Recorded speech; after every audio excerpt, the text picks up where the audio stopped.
Welcome to the Great Detectives of Old Time Radio.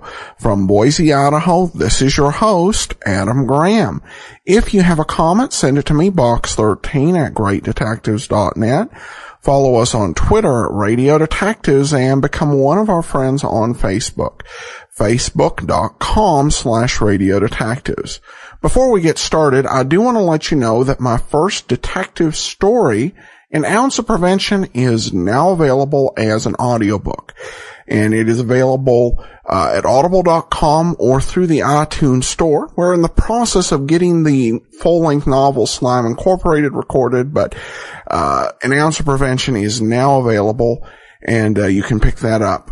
All right, well, now we're going to take a listen to Pursuit. And this is actually the second episode of Pursuit. The first episode aired in October of 1949, and the second on November 3rd was preempted by a speech by President Harry Truman. Now, the first episode of Pursuit was essentially an adaptation of You Take Ballistics. Still don't think that The Hunters was related at all to Pursuit, because The Hunters was an anthology show. Be that as it may, Pursuit hit the air in the fall of 1949, focusing on typical Scotland Yard chases. The initial star of Pursuit was Ted DeCorsia. Mr. DeCorsia has often been described as a villain actor, and most of his film work was as villains. But his television and radio work tended to be much more diversified, just doing a lot of character roles. This is one of two starring radio roles he would have. The other was actually as Mike Hammer. He would play Black for 29 weeks in 1949 and 1950. And we have 4 of those episodes surviving. And we'll take a listen to the first. So here now, from November 10th of 1949, is the story Three for All. Pursuit.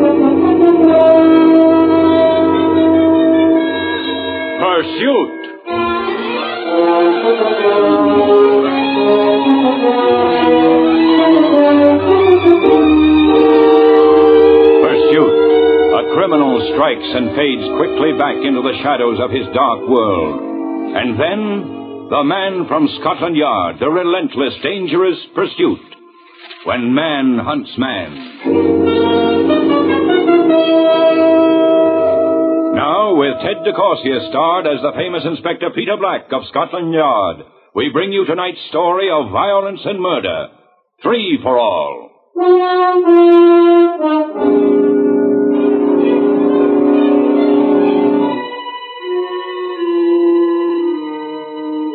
Sometime, somewhere, somehow, every man touches another and leaves a scar. A word is said, a deed is done, and a mortal hate is planted. And sometimes that hate can become death, violent death, murder. Then a man must be hunted. A man must be stalked. Through a city's crowd, through the sunlit noon, through the twilight shadows, through 1,000 places. And finally, a man must be caught. Pursuit. At Scotland Yard, that's our job. Inspector Black? Yes, Sergeant. Chief Inspector Hahn wants to see you. He said, please hurry. Oh, thank you, Moffat. Right away. Good morning, Black. Come in. Sit down. Thank you. Sergeant Moffat made it sound very urgent, sir. Did he? May or may not be. I want your opinion on it. On what, sir? This note. Came in this morning's mail. It's made up of letters clipped from a newspaper. The thing was addressed to me, and it says, a man, Melville Rogers, will be found dead today with a knife in him. He will be dead. May I see it, sir? Of course. Have we found a man with a knife in him today, Black? Not yet, sir. We've had many notes of this type before, and nothing has come of them. However, Black, will you look into it? Of course, sir. Excuse me, Black. Darkness here. What? Yes? Now, give me that address again. Gruber's Tea Shop, 12 Buxton Lane. I have it, thank you. Well, Black? Yes, sir. They have found a man with a knife in him. A man named Melville Rogers. You'll look into it, won't you?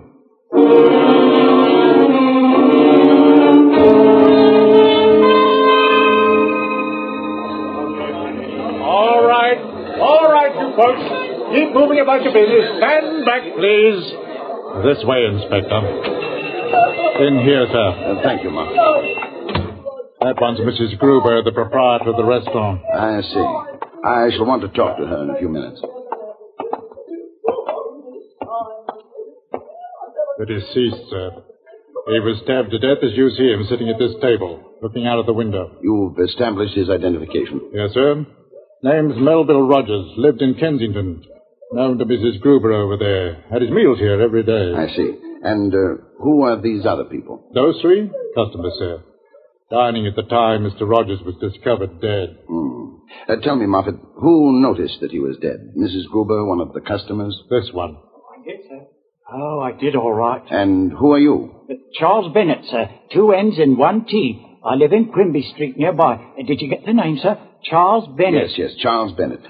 Tell me, Mr. Bennett, how did you happen to discover this man was dead? Well, I'm not a physician, sir, but that knife sticking in his side, and he wasn't breathing, sir. Yes. No, I'm not a physician, but there are ways to tell when a man's dead. Naturally.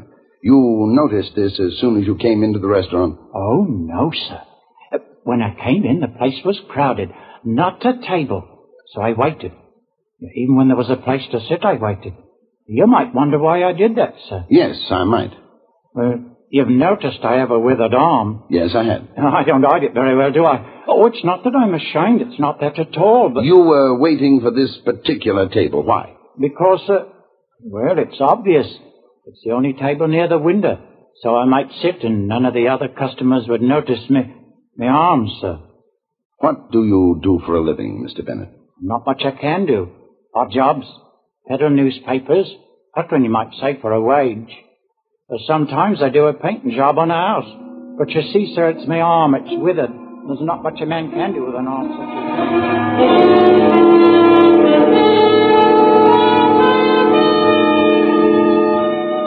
And so it went. The routine questions and answers. The peering in upon a handful of lives which had been thrown hard against violence. The important and impersonal data which would head a new file at Scotland Yard labeled Melville Rogers, Death by Murder. Melville Rogers, a recluse, a bachelor, a man who drove a bus from Battersea to Kingston. Not a name in the world, his friends said, which of course is ridiculous. Telephone for you, sir. Oh, thank you, Sergeant. Who is it? The caller won't say. A matter of urgency, though, it seems. Right. Inspector Black here. Really now? Who is this? Can you hear me? Hello? Hello? Who is this? You're looking for me. Who are you? It's difficult to hear. I know. I've arranged it that way. Did you find the dead man, Inspector? Did you find Melville Rogers? I killed him. Sergeant Moffat, trace this call. Very well, sir. Did you ask someone to trace this call, Inspector? I'll save you the trouble. I'll tell you where I am. Where are you? On Lyre Street, in a pub, the Green Dot. Yeah, but I won't wait. Listen, Inspector. There's a man here. His name is James Campbell. He's looking at me now, and he's smiling. I'm going to stop talking with you, and then I'm going to take a walk with James Campbell, then I'm going to stick a knife in him. Hello? Hello? Hello?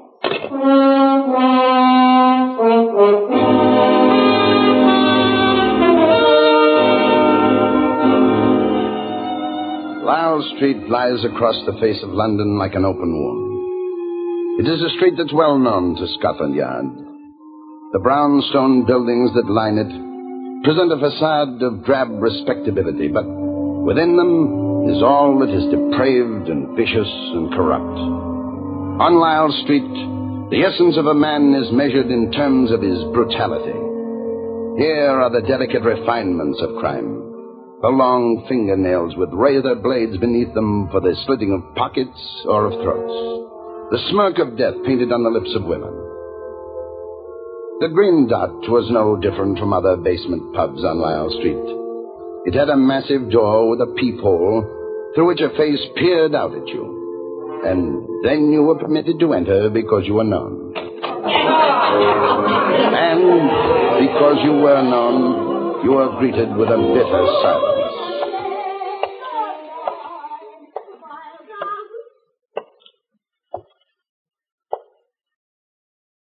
Anything we can do for you, Inspector? I'm looking for a man named James Campbell. Do you know him?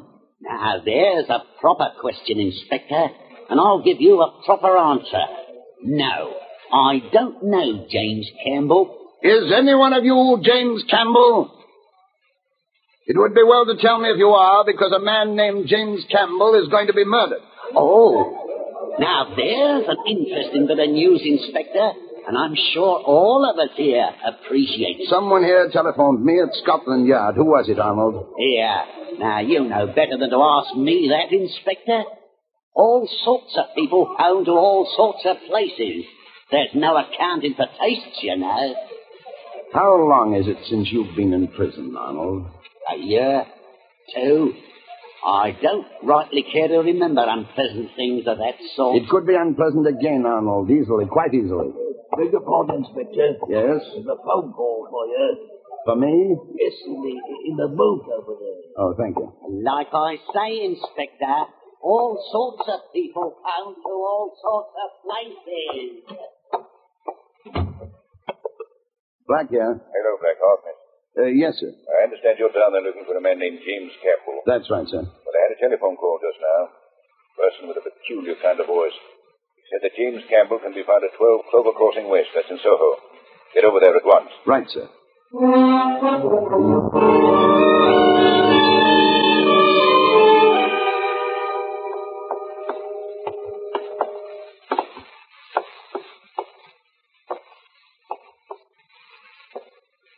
Here it is, sir. Here is his room. Mr. Campbell. James Campbell. Door's locked, sir. Yes.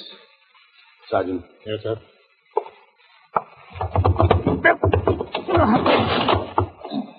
No one here in the sitting room? Oh, there's some more room, sir. Look in that one. And, Sergeant. Yes, sir. Look in the closets. In any place that might be big enough to hold a man's body. Yes, sir. I'll search the bedroom.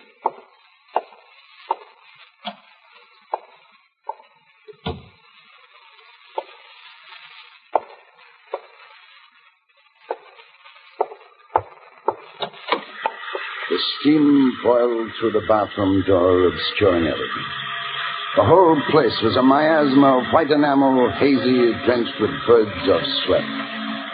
And in the shower stall, a man, face downward, fully clothed. Blood seeped from a wound in his neck, and mixing with the water, washed away. And then I saw it. A wilted piece of paper tacked to the door. A paper on which was glued words cut from a newspaper.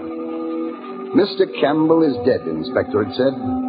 There have been 2. Tomorrow night at 8, there will be a 3rd, it said.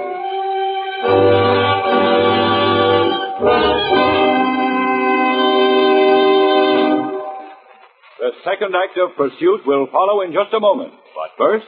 The shortest marathon in the world. That's the Arthur Godfrey Daytime Show on CBS.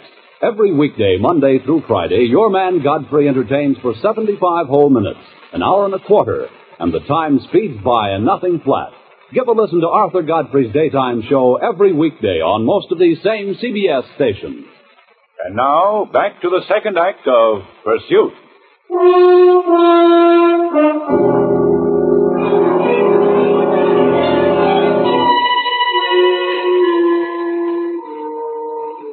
Murder is an ultimate, and pursuit is a variation on the theme. But it so happened that this pursuit was in my domain, because all of London is Scotland Yard's domain. And in the morning, when the papers brought the news to London, it was a city which slackened its pace to allow the horror to settle. Horror and fascination. It resolved itself into simple terms. A manhunt. Man the hunted, man the hunter. And it was the hunted who absorbed the city's imagination. The hunted who had taken special pains to make it known that some obscure lust for violence possessed him, and he would kill again this evening at 8. Scotland Yard's part in it was not nearly so spectacular. All we had to do was find a man or a woman. Well, Black, you can't say this murderer hasn't given us fair warning. If you call 24 hours notice fair? And more than 12 hours of that already run out. I tell you, all of London's aroused about this thing. I know it, sir, but frankly, I don't know how we can stop him. And if we don't, someone who's walking about alive in the noonday sun will be dead by 8 o'clock. Well, you'd better get busy then, man. Oh, good day, Sergeant. Good day, sir. You haven't much time. Get busy, he says. Haven't much time, he says. Well, what do you have, Moffat? You better have a look for yourself, sir.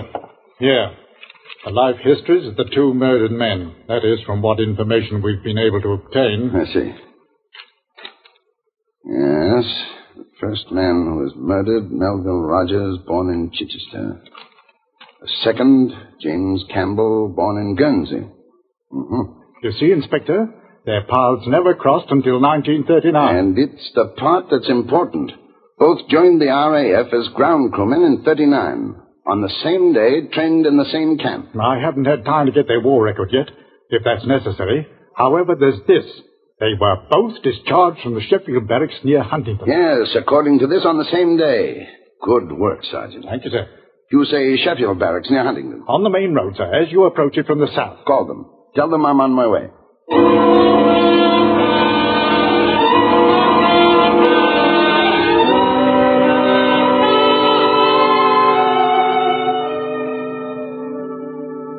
Good afternoon, sir. I was told to expect you. Good afternoon, Private. I want to see the service records of 2 men. Melville Rogers... I beg your pardon, sir? Service records, 2 men. Oh, I'm afraid that's impossible. Did they tell you I'm from Scotland Yard? Hey, but I'm not allowed in those files, sir. Well, who is?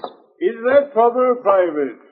Corporal, this gentleman's from Scotland Yard. Oh, interesting, what? I'm in a great hurry, Corporal. I need some information. A man's life may depend on it. A man's life, you say? What man? Who is the officer in charge here? I'm in charge temporarily, sir. What do you want? The service records of 2 men, Melville Rogers and James Campbell. Oh? Are they serving in this barracks? Not now. Then we wouldn't have such records, sir. I'm sorry. They received their discharge after the war from this barracks. I see. You see what? Look, you now, you'll have to see the personnel officer through that door, sir. It's Flight Lieutenant Mordeer you want to see. Thank you. Yes? Lieutenant Mordeer? Yes. I'm Inspector Peter Black, Scotland Yard. Yes? I must see the service records of 2 men who were discharged from this barracks. Yes? Melville Rogers and James Campbell. It's urgent. Oh, no, really? It's a matter of life and death. A man's life may depend upon your getting up from that chair, walking over to wherever you have such records on file, pulling them out and handing them to I me. say. Do it fast. Well, it's quite impossible, you know. I don't know anything of the kind. Well, I was Do saying it. such matters must be cleared. S2 must clear it. Intelligence, you know. Files are confidential. Who is the intelligence officer? Major Browning, right down the corridor. The last office on the left, all the way down. Thank you.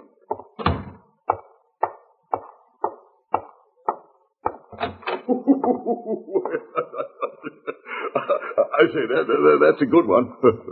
Just a minute. The chap standing there wants to see me, I suppose. yes. Same to you, Bertie. But, yes, what can I do for you, old man? I'm Peter Black, Inspector, Scotland Yard. Have a chair. I could ring for tea a little early. Or is it? What do you say? No tea, thank you. This is very urgent, Major. Oh, urgent, you say? Good. Very good indeed. What's urgent? A man's life is desperately close to drawing to an end, Major. Violently. A man will be murdered if you don't help him. What man, indeed, huh? Major, there isn't that much time. I must have the files on 2 ex-members of the RAF ground crew. 2 men who got their discharge here. James Campbell and Melville Rogers. Familiar names, both of them. Familiar. How familiar? Familiar. How? Say something. How are these names familiar?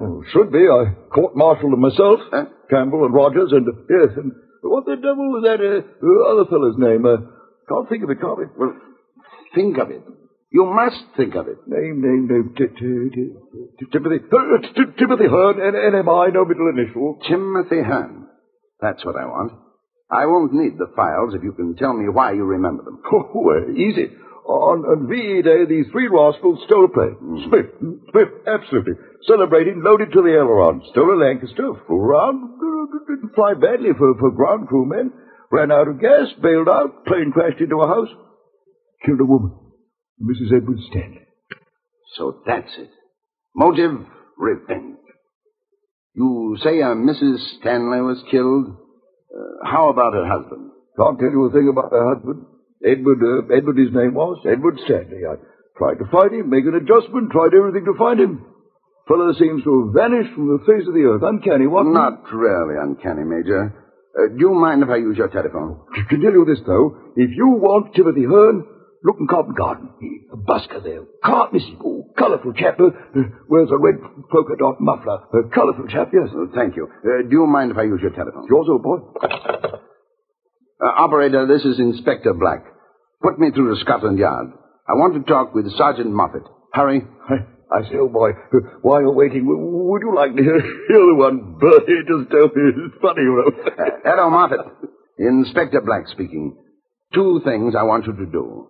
Trace a man named Edward Stanley whose wife was killed in an airplane accident on VE Day. Do you have that? Good. And I want you to keep your eye on a busker named Timothy Hahn. Covent Garden. I'll meet you there.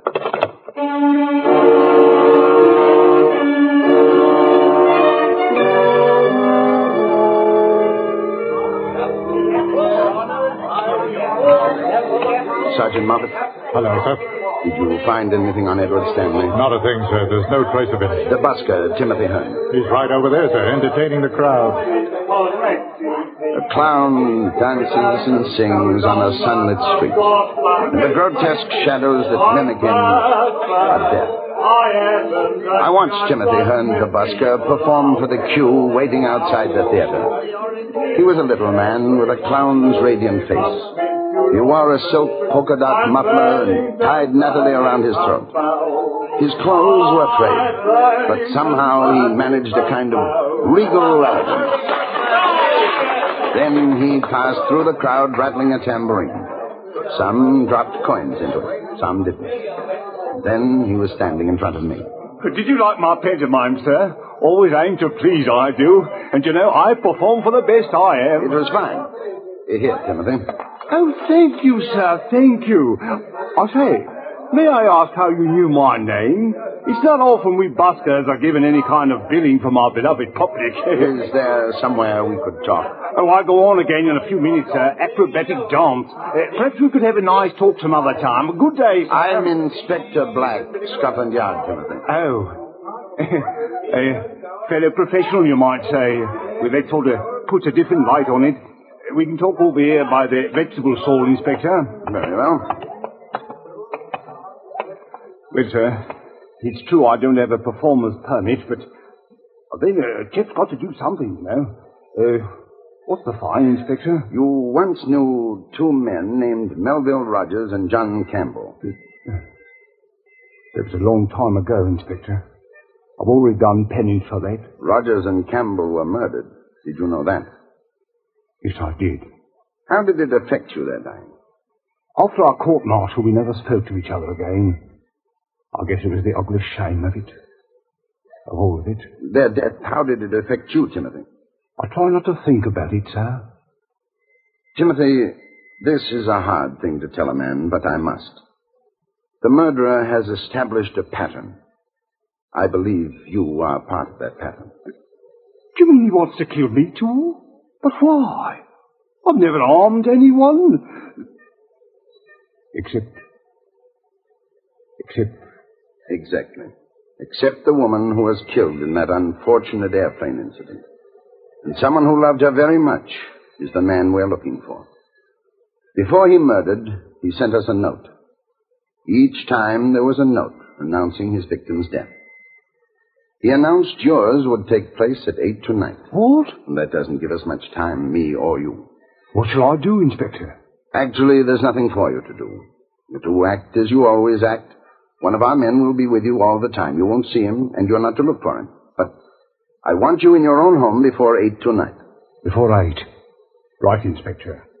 I say, you catch him before... We'll do our best, Timothy. I promise you we'll do our best.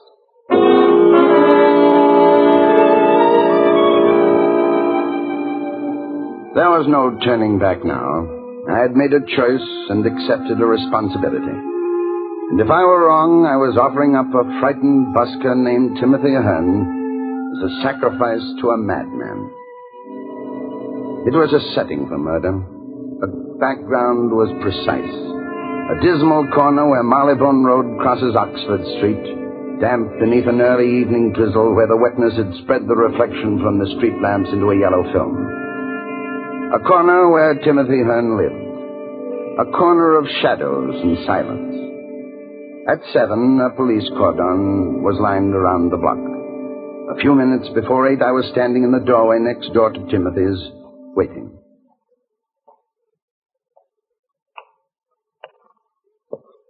Inspector. Yes, Sergeant.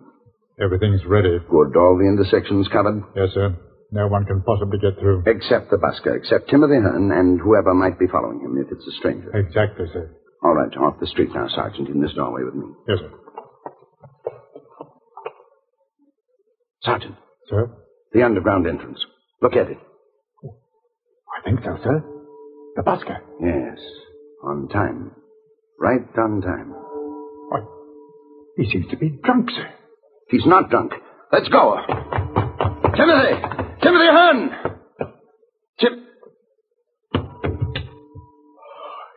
Inspector. Dead. Timothy Hahn, busker, dead, and it was my fault. But how on the earth, underground, the one place in the world where he would be with thousands of other people and still be alone. Inspector, what's happened? Who are you? He's the officer detailed to follow Timothy Hahn. Then why didn't he follow Hahn? Why didn't he... Inspector, Why didn't you, man? If you'd done your job, this fellow would still be alive. I followed my instructions, sir. He was only out of my sight for 5 seconds the whole afternoon. When was that? When he got off the underground train. He was walking towards the stairs when he turned suddenly, dodged through some people, and bought a newspaper. Newspaper? Yes, sir. The very one that's in his coat pocket. And certainly he wasn't wounded until he got off the train. Else he wouldn't have stopped for a paper. Sergeant, come with me.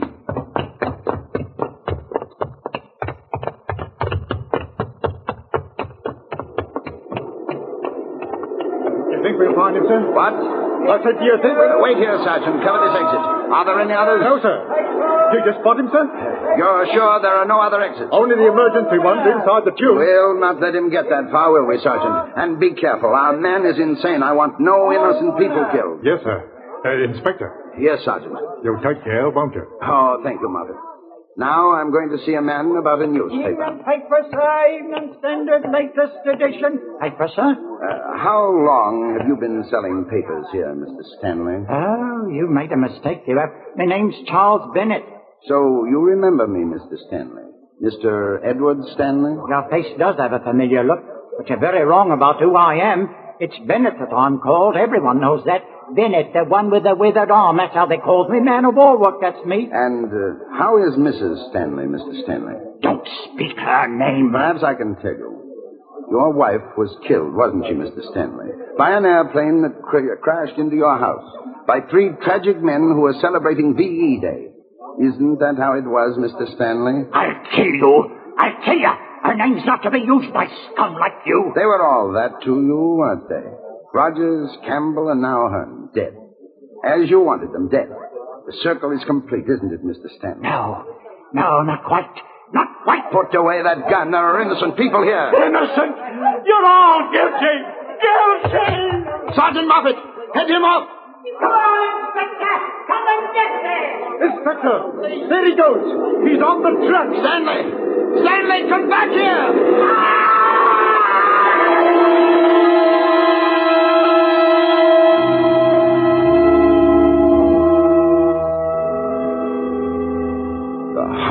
that underground tube was a substance that pressed itself into my brain and down into my lungs. The body of a madman lay crushed and broken under the wheels of a train. And so, in a tragic shriek, was ended the life of a man.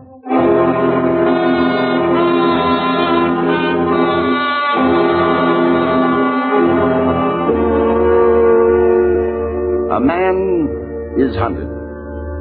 A man is stalked through a city's crowd, through shadows, through 1,000 places. And finally, a man is caught. Pursuit. And the pursuit is ended.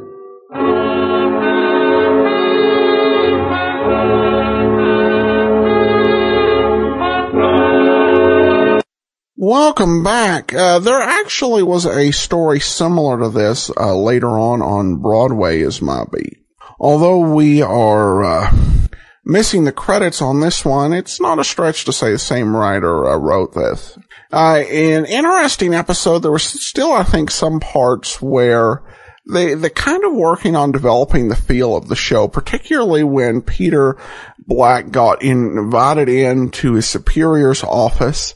And, not that, they'd be uncivil, but it's just, the way, would you be a good chap and go and investigate that murder? Just not even a natural, way of speaking. But other than that, there's a lot of suspense in here. And of course, it's noteworthy that Black, but then, I think a really big turnaround when Black is able to collar the suspect in short order. And it's one of those stories, kind of like G.K. Chesterton's Invisible Man, where you don't necessarily think of the guy who's hawking newspapers as a suspect. But a good job by Black on actually solving this. Alright, well, on to some listener comments and feedback.